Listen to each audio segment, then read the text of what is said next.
So some tips for better notes. They have to be readable by others. We've talked about that. Your notes are no good to anyone. I know a lot of people feel like, well, if I just get asked for the notes, I'll rewrite them. First of all, that's fraud. You really can't do that. You can't make a note appear as if you wrote that note at the time of the session when you actually wrote it afterwards. So that's not good. Also, you don't want that stress. You want, hey, if today they asked you for all your session notes for the last 6 months or 3 months, whatever, you just turn them over. And, obviously there's a stress related to that. You don't want it to be, oh my God, I'm terrifically nervous because they're not readable and I need to go back and rewrite them. So from going forward, from today, try to make your notes really readable to others, that anyone could pick them up. Ethics committee, a licensing board, the client's attorney, an insurance plan, and they could read everything. Avoid those abbreviations, like I said earlier, and always write as if a reviewer is going to be reading them. And write as if a client might read it. Be careful. Sometimes we include some pejorative language, like client was hostile, client was defensive.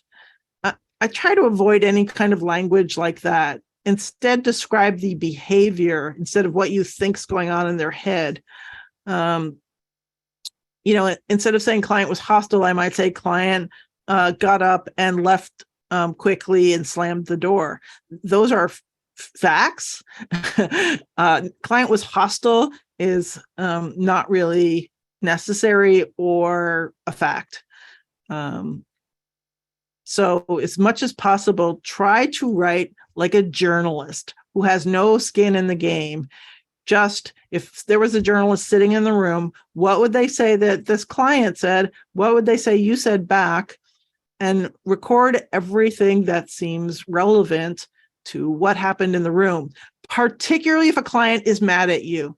Now, I've shown you some very brief notes, but if a client is pissed off at you, you can bet my note is really long. It'll say, client said this, I said that, client said this back to me, I said this back, I handled it I reflected what he said, and he agreed that he was mad that I charged him for that missed session, and that he feels all I care about is, money and whatever. But try to capture as much as possible when a client is mad at you, or unfortunately, when a client is litigious and you know that there could be a lawsuit or a custody battle or anything like that, as much as possible, try to just reflect the facts of the sessions.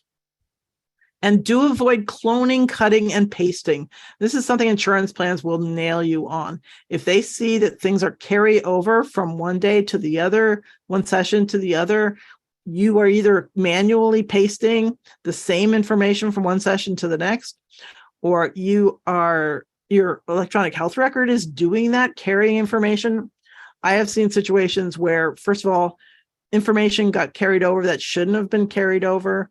And it's really hurt the therapist because it carried over like the mental status exam.